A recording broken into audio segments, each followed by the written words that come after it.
जोरदार तालियों से माननीय प्रधानमंत्री जी का स्वागत।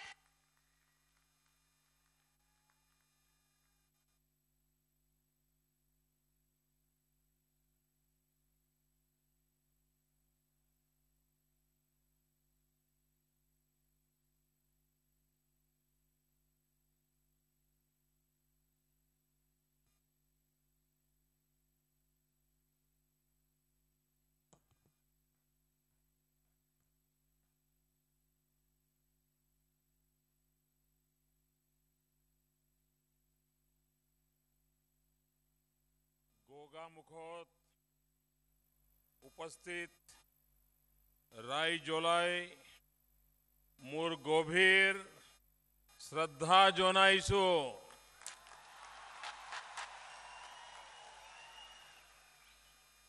अरु अपुन्ना लुकोर आशीर्वाद बिसारेसु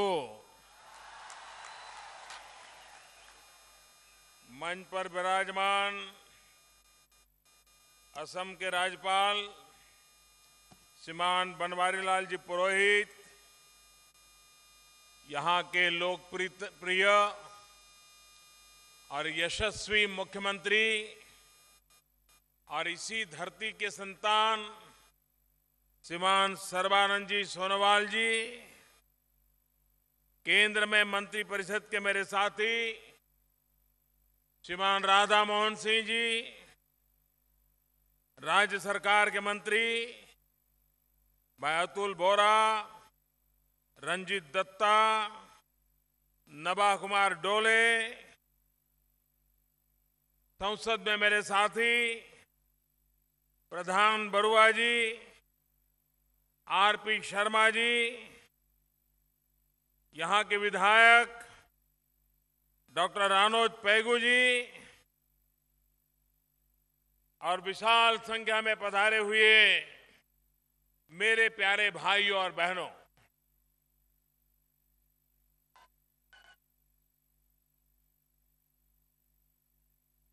दो 2014 में लोकसभा के चुनाव के निमित्त मुझे आपके बीच आने का सौभाग्य मिला था और तब मैं सर्बानंद जी के लिए प्रचार करने आया था और इतने कम समय में आपने सर्बानंद जी को मुख्यमंत्री बना दिया और इसलिए मैं आसाम की जनता का हृदय से अभिनंदन करता हूं। असम में भारतीय जनता पार्टी की सरकार को 1 वर्ष पूर्ण हुआ। सोनोवाल जी के नेतृत्व में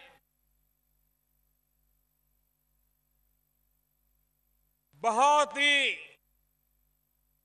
कठिन परिस्थितियों में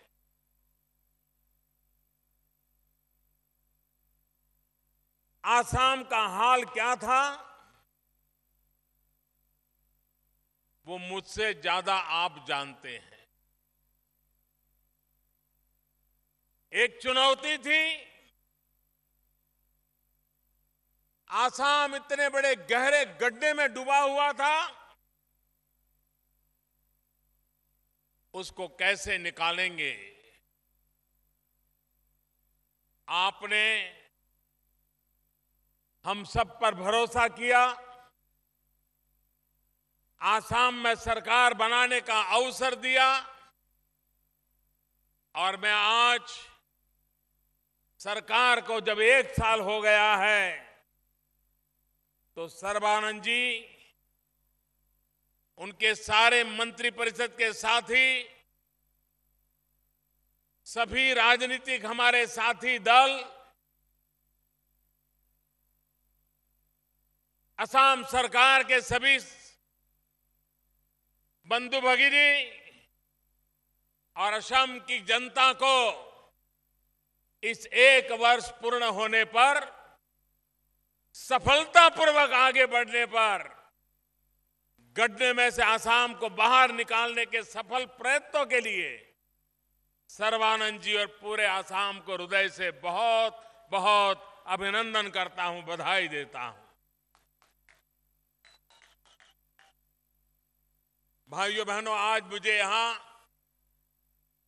एक अत्यंत महत्वपूर्ण काम के लिए, उसके शिलान्यास के लिए आपके बीच आने का अवसर मिला है।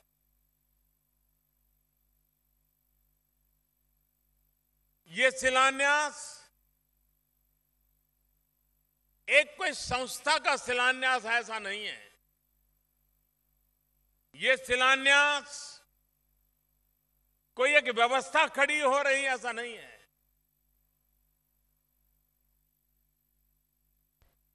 आज जिस काम का यहां शुभारंभ होने जा रहा है, वो आने वाले दिनों में न सिर्फ आसाम का, न सिर्फ नॉर्थ ईस्ट का, लेकिन ये पूरे हिंदुस्तान के ग्रामीण जीवन का भाग्य बदलने वाला शिलान्यास है। भारत एक कृषि प्रधान देश है। हम ऐसे एक भाग्यवान लोग हैं कि हमें सब प्रकार की ऋतुओं का लाभ मिलता है। विश्व में तो शायद 3 ऋतुओं से लोग परिचित होंगे, लेकिन हम उससे भी ज्यादा अनेक ऋतुओं से परिचित है। जिस देश का जीवन कृषि प्रधान माना गया हो, महात्मा गांधी ने जिस देश में ग्राम राज्य से राम राज्य की कल्पना की हो, उस देश में 21वीं सदी के अनुकूल, बदले हुए युग के अनुकूल हमारे लिए कृषि जगत को, ग्रामीण जगत को बदलने की जरूरत है। पुरानी पद्धति से हम यहां तक पहुंचे हैं। बीच में छोटे मोटे प्रयास हुए हैं, नई चीजें जोड़ी गई है, लेकिन अब वक्त धीरे धीरे बढ़ने का नहीं है। समय ज्यादा इंतजार नहीं करता है। विज्ञान और टेक्नोलॉजी जो पिछले 100 साल में नहीं बदली होगी, वो पिछले 25 साल में बदल चुकी है। जब इतनी तेज गति से बदलाव आ रहा है, तब इसका लाभ हमारे किसानों को मिलना चाहिए, हमारे कृषि जगत को मिलना चाहिए, हमारे ग्रामीण जीवन को मिलना चाहिए। हमारा देश विविधताओं से भरा हुआ है। भाषा और पहनवेश में ही विविधता ऐसा नहीं है। यहां की जमीन, यहां की खेती की पद्धति, यहां के पाकों की, फलों की, फूलों की, हर इलाके की अलग अलग विशेषताएं हैं। और इसलिए अब हमें उस क्षेत्र के की विशेषताओं को ध्यान में रख करके वैज्ञानिक रिसर्च कैसे हो, वैज्ञानिक बदलाव कैसे हो, आधुनिक टेक्नोलॉजी का इंटरवेंशन कैसे हो, हमारे एग्रीकल्चर में मैकेनाइज करने की दिशा में कौन से कदम उठाए जाए, एक होलिस्टिक अप्रोच के साथ हम हमारे कृषि जीवन में आधुनिकता लाना चाहते हैं, नई ऊंचाई को पार करना चाहते हैं। हमने एक बहुत बड़ा सपना देखा है, और ये सपना हिंदुस्तान के हर किसान के भाग्य को बदलने का सपना है। हमारा सपना है 2022 जब भारत की आजादी के 75 साल होंगे, आजादी के 75 साल जब हो, हमारे देश के किसान की आय डबल होनी चाहिए, 2 गुना होनी चाहिए, और उसके लिए हम काम कर रहे हैं। 5 साल का हमारे पास समय है। 5 साल में हम वो बदलाव चाहते हैं, वो प्रगति करना चाहते हैं कि जिसके कारण हमारे देश में जो हमने किसानों की आय 2 गुना करने का सपना देखा है, उस सपने को हम पूरा कर सके। भाइयों बहनों, गत 3 वर्ष में अनेक महत्वपूर्ण कदम हमारी सरकार ने उठाए हैं। 3 साल का समय इतने बड़े देश में बहुत कम समय होता है, लेकिन कम समय में भी कमाल करके दिखाने का काम पिछले 3 साल में देश ने देखा।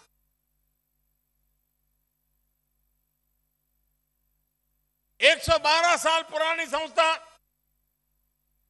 दिल्ली में बैठी है।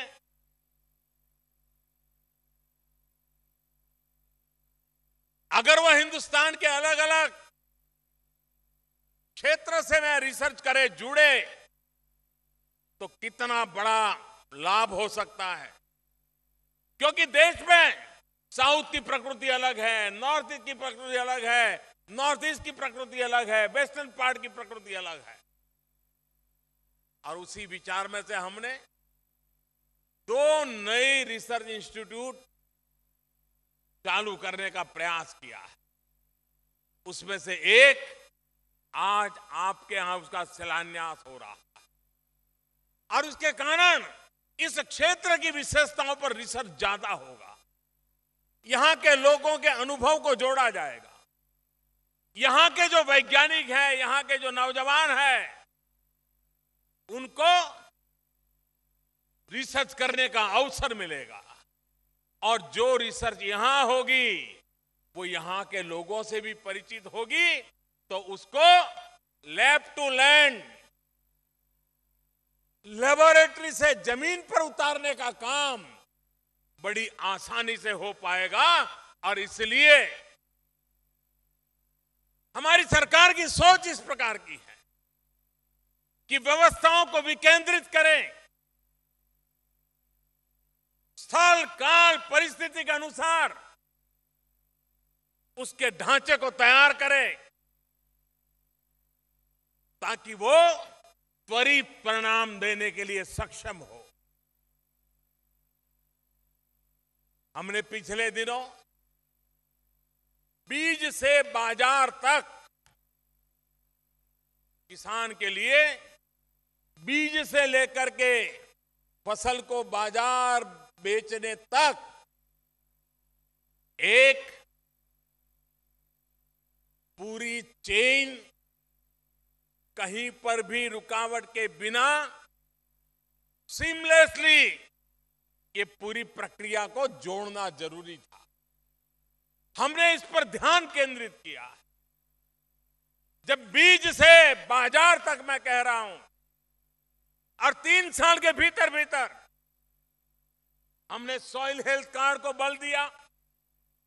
हमारे किसान को पता नहीं था कि उसकी जमीन की तबीयत कैसी है। आज हम बीमार हो जाते हैं तो डॉक्टर कहता है लेबोरेटरी में जाइए, ब्लड का टेस्ट करवा के आइए, और उससे वो तय करता है कि अंदर क्या कमी है, क्या बीमारी है, क्या मुसीबत है। जैसा मनुष्य के शरीर को है, वैसा ही ये हमारी धरती माता का भी है। जैसे शरीर बीमार है, शरीर में क्या कमी है, शरीर में क्या अच्छाई है, वो लेबोरेटरी में ब्लड टेस्ट कर करके, यूरिन टेस्ट करके पता चलता है। वैसे हमारी धरती माता में क्या क्षमता है, क्या कमी है, किस फसल के लिए ये धरती उपयुक्त है, कौन सी दवाई की जरूरत है, कौन से खाद की, फर्टिलाइजर की जरूरत है, ये सारी चीजें लेबोरेटरी में तय हो सकती है। और इसलिए हमने तय किया हिंदुस्तान के हर किसान को सॉइल हेल्थ कार्ड मिले। बड़ा अभियान चलाया है। भाइयों बहनों, सॉइल हेल्थ कार्ड ये विज्ञान को हमें ही पता है ऐसा थोड़ा है, पुरानी सरकार को भी पता था। वैज्ञानिक हमारे आने के बाद जन्म लिया ऐसा थोड़ा है, वैज्ञानिक पहले भी थे। लेकिन टोकनिज्म से देश में परिवर्तन नहीं आता। पहले सिर्फ 15 सॉइल हेल्थ कार्ड की लैब थी। इतने बड़े हिंदुस्तान में 15 सॉइल हेल्थ कार्ड की लेबोरेटरी अगर एक दिन में 15 किसानों का भी काम करे तो महीने में कितना करेगा? इतने बड़े देश की आवश्यकता पूरी कैसे होगी? भाइयों बहनों, हमने एक बड़ा मूवमेंट चलाया। आज देश में 9,000 से ज्यादा सॉइल हेल्थ कार्ड की लेबोरेटरियां तैयार कर दी है और उसको और आगे बढ़ाने की दिशा में नौजवानों को हम निमंत्रित कर रहे हैं। हमने स्टार्टअप के लिए हिंदुस्तान के नौजवानों को कहा कि ऐसे छोटे छोटे मशीन बनाइए ताकि किसान के घर में भी वो लैब का काम करे, वो जमीन डाले उस पर, उसको जवाब मिल जाए आपकी जमीन किस काम की है, कौन सी फसल के लिए उपयोगी है। और स्टार्टअप वाले नौजवानों ने ऐसे नए नए मशीन भी बनाए हैं जो आने वाले दिनों में हर गांव में दो चार घरों के अंदर अपने आप ऐसे मशीन से लैब का काम शुरू हो जाए। कितना व्यापक काम किया जा सकता है, इसका ये नमूना है। भाइयों बहनों, मैं किसानों से आग्रह करूं, जैसे हम बीमार होते हैं और लेबोरेटरी में ब्लड टेस्ट कराते, हर वर्ष हम भी हमारी जमीन का क्या बीमारी आई है, क्या कमी आई है, इसका लेबोरेटरी में टेस्ट करा के सॉइल हेल्थ कार्ड निकाले और उस सॉइल हेल्थ कार्ड में जो सुझाव हो उसके अनुसार फसल पैदा करें। आप देखना कम खर्चे में ज्यादा फसल, अच्छी फसल का आपका द्वार खुल जाएगा। ये काम हम कर रहे हैं। भाइयों बहनों, हमारे देश के किसान को अगर पानी मिल जाए तो मिट्टी में से सोना पैदा कर देता है। और इसलिए हमने प्रधानमंत्री कृषि सिंचाई योजना पर बल दिया है। ये प्रदेश ऐसा है कि जहां पानी भरपूर होता है और इसलिए पानी की कीमत कभी कभी समझ नहीं आती है। लेकिन जिन इलाकों में बरसात नहीं होती है, कम वर्षा होती है, नदियां नहीं है, उनको पता है पानी का मूल्य क्या होता है। हमारी कोशिश है पर drop markup, micro irrigation, sprinkler, टपक सिंचाई। इस देश में हमने प्रधानमंत्री कृषि सिंचाई का अभियान चलाया। करीब 90 ऐसी योजनाएं हाथ लगाई हैं, हजारों करोड़ रुपयों की लागत आने वाली है, जहां से खेत तक पानी पहुंचे और किसान उस पानी को माइक्रो इरिगेशन के उपयोग करे। देश की वो भूभाग जहां पर पानी के अभाव में खेती नहीं होती है, उस जमीन को पानी पहुंचे और उसका काम हो, उस दिशा में हम काम कर रहे हैं। भाइयों बहनों, हमने प्रधानमंत्री फसल बीमा योजना दी है। हमारे देश का किसान ईश्वर की कृपा पर जिंदगी जीता है। बारिश ज्यादा आ जाए तो भी परेशान, बारिश कम आ जाए तो भी परेशान, ओले गिर जाए तो भी परेशान, तेज आंधी चल जाए तो भी परेशान। ऐसे किसान को सुरक्षा मिलनी चाहिए। पहली बार देश में ऐसी प्रधानमंत्री फसल बीमा योजना आई है और किसानों को इतनी पसंद आई है कि जो बैंक लोन नहीं लेते हैं, ऐसे भी किसान जो फसल बीमा लेने लगे हैं, उसमें भी 7 गुना बढ़ोतरी हुई है। किसानों की प्रिय योजना बन गई है और उसके कारण किसी भी प्रकार का नुकसान होगा, बीमे के कारण उस किसान को साल भर के लिए जो आवश्यक है उतना धन उससे मिल जाएगा। हर मुसीबत का मुकाबला करने के लिए ये फसल बीमा योजना काम आए। आज पूरे देश में इसको लागू करने की दिशा में काम चल रहा है। भाइयों बहनों, हमारे देश में खास करके नॉर्थ ईस्ट में ऑर्गेनिक फार्मिंग की बड़ी संभावना है। और आज दुनिया में ऑर्गेनिक खेती, उससे उत्पादित चीजों का एक बहुत बड़ा आकर्षण है, बहुत बड़ा मार्केट है। सामान्य फसल 1 रुपए में बिकती है, लेकिन अगर वो ऑर्गेनिक है तो $1 में बिकती है। मैं चाहता हूं मेरे असम के, मेरे नॉर्थ ईस्ट के, मेरा अष्टलक्ष्मी प्रदेश और सिक्किम हमारे सामने उदाहरण है। सिक्किम ने अपने पूरे राज्य को ऑर्गेनिक स्टेट बनाया है। अगर नॉर्थ ईस्ट ऑर्गेनिक की दिशा में चल पड़े तो हिंदुस्तान का सबसे बड़ा, दुनिया का सबसे बड़ा ये ऑर्गेनिक फार्मिंग का एक केंद्र बिंदु बन सकता है। और दुनिया को ऑर्गेनिक चीज लेनी है तो नॉर्थ ईस्ट की तरफ देखना पड़े, आसाम की तरफ देखना पड़े। इस मिट्टी की सुगंध के साथ खाना खाने को मिले, ये संभावना मैं देख रहा हूं। और इसलिए भाइयों बहनों, कंपोस्ट पीट के लिए भी बहुत बड़ा अभियान चलाया है। हजारों की तादाद में, लाखों की तादाद में ऑर्गेनिक फार्मिंग के लिए खाद मुहैया कराने के लिए, कूड़े कचरे से वेस्ट से बेस्ट बनाने की दिशा में कंपोस्ट पीट का काम चल रहा है।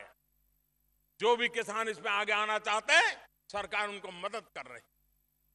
और उसका लाभ हमारी जमीन के सुधार में, हमारे कृषि के सुधार में, हमारे उत्पादन की वृद्धि में और हमारे किसान की आय 2 गुना करनी है, उस दिशा में काम आने वाला है। भाइयों बहनों, कृषि के साथ साथ जब मैं न्यू इंडिया की बात करता हूं, अब तक हम फर्स्ट ग्रीन रिवॉल्यूशन के गीत गाते रहे हैं, हम सेकंड ग्रीन रिवॉल्यूशन की चर्चा करते रहे हैं, लेकिन मैं साफ देख रहा हूं कि न्यू इंडिया में हमें सेकंड ग्रीन रिवॉल्यूशन से अटकना नहीं है, हमें एवर ग्रीन रिवॉल्यूशन की ओर आगे बढ़ना है। सिर्फ सेकंड ग्रीन रिवॉल्यूशन नहीं, एवर ग्रीन रिवॉल्यूशन, सदा काल हरित काल, सदा काल हरित काल। इस मिजाज से हमें देश में कृषि विज्ञान को आगे बढ़ाना है। और ये जो भी रिसर्च की संस्था है, उसका लाभ हमें उससे मिलने वाला है। और उस दिशा में कृषि के साथ जुड़ी हुई कौन सी चीजें, किसान को खर्च कम कैसे हो। अब जैसे एक बहुत बड़ा अभियान चला है सोलार पंप का, सोलार एनर्जी से चलने वाला पंप, धीरे धीरे उसकी कीमत भी कम होती जा रही है। खेत में ही सोलार पैनल लगा करके पंप चालू किया जा सकता है, बिजली का खर्चा कम हो जाएगा, किसान का बहुत बड़ा बोझ कम हो जाएगा। उस दिशा में काम चल रहा है।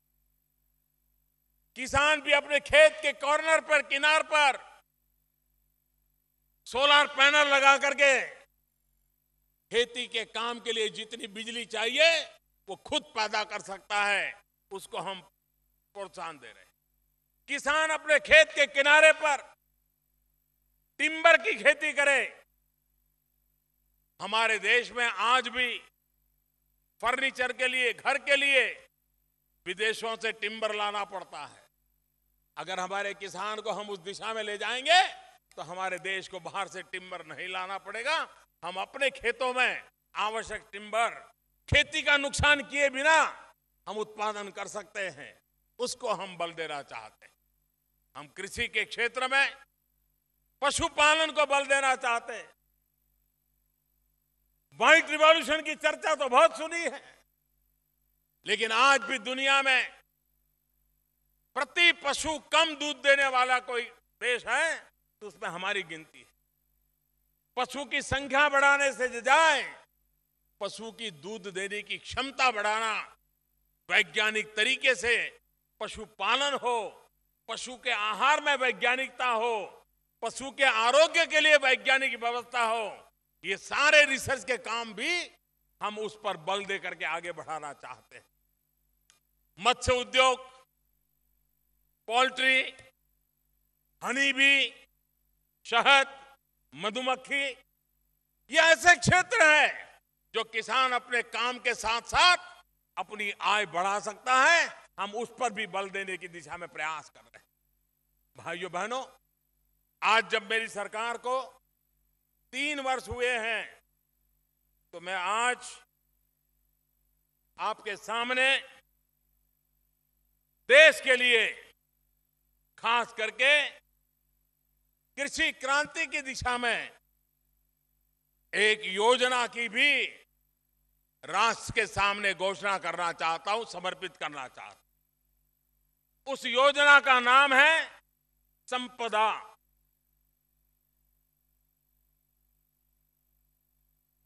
एग्रो प्रोडक्ट के वैल्यू एडिशन के लिए, मूल्य वृद्धि के लिए हमारे देश में बहुत संभावनाएं पड़ी। प्रारंभ में 6,000 करोड़ रुपया की लागत से और बाद में पब्लिक प्राइवेट पार्टनरशिप को, एफडीआई को, फॉरेन डायरेक्ट इन्वेस्टमेंट के हमने रास्ते खोल दिए हैं। इस संपदा योजना का पूरा शब्द है scheme for agro marine processing and development of agro processing clusters.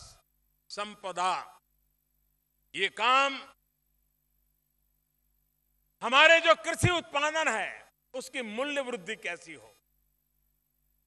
हम आम बेचते हैं, कम पैसा मिलता है, लेकिन अगर आम का अचार बना करके बेचे तो ज्यादा पैसा मिलता है।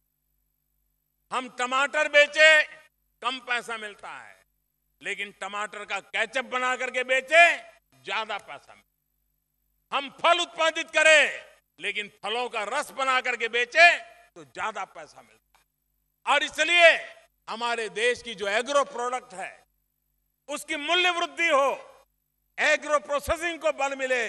और इसलिए आज जब मेरी सरकार को 3 साल हुए हैं, तब मेरे देश के किसानों का भाग्य बदलने के लिए ये संपदा योजना के द्वारा फूड प्रोसेसिंग को महत्व देते हुए विश्व भर से फॉरेन डायरेक्ट इन्वेस्टमेंट यहां ला करके, इस प्रकार के उद्योगों को लगा करके जो ग्रामीण जीवन में बदलाव लाएं, नौजवान को रोजगार दें, उस दिशा में काम करने की दिशा में भी हमारी सरकार ने आगे बढ़ने का फैसला किया है। भाइयों बहनों, आने वाले दिनों में कृषि विकास के द्वारा हम जब आगे बढ़ने के लिए सोच रहे हैं, तब हमारा नॉर्थ ईस्ट, ये अष्टलक्ष्मी का प्रदेश, उसको आगे बढ़ाने की दिशा में हमने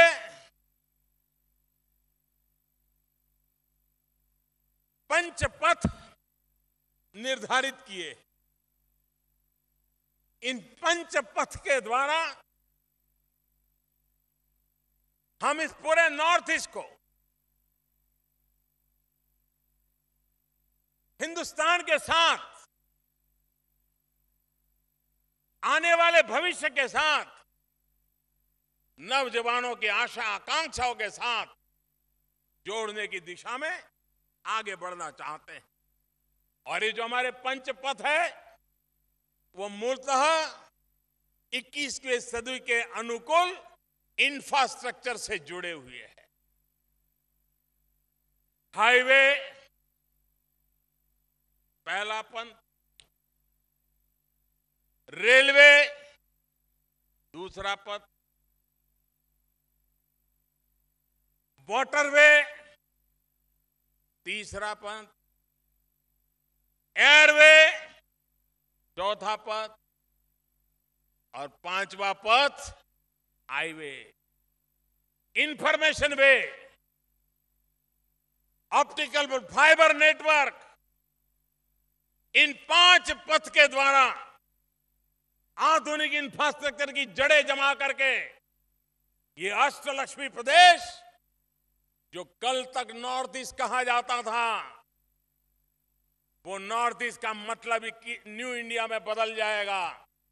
और नॉर्थ ईस्ट का एनी का मतलब हो जाएगा न्यू इकोनॉमी, एनी का मतलब हो जाएगा न्यू एनर्जी, एनी का मतलब हो जाएगा न्यू एम्पावरमेंट, ये एक प्रकार से न्यू इंजन, हिंदुस्तान के ग्रोथ का न्यू इंजन, पूर्वी भारत, पूर्वोत्तर Bharat, north east, new engine, ये न्यू इंडिया को लेकर के आगे बढ़ेगा।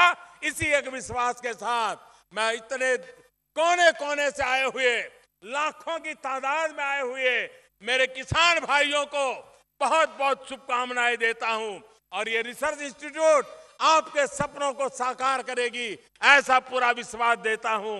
मैं फिर एक बार सर्बानंद जी को, उनकी पूरी टीम को, असम की जनता को 1 वर्ष की सफल यात्रा के लिए बहुत बहुत शुभकामनाएं देता हूं। और बाकी रहे 4 साल में असम अपने सपनों को पूरा करने के लिए तेज गति से आगे बढ़े, ये शुभकामनाएं देता हूं। और मैं असम की जनता को विश्वास दिलाता हूं, दिल्ली सरकार असम का भाग्य बदलने के लिए कंधे से कंधा मिलाकर आपके साथ चलेगी। बहुत ताकत पड़ी है यहां। ये ताकत सिर्फ असम का भाग्य बदलेगी ऐसा नहीं, ये ताकत हिंदुस्तान के भाग्य को बदलने में काम आएगी। इस भाव के साथ आगे बढ़ना है। मेरी बहुत बहुत शुभकामनाएं। धन्यवाद।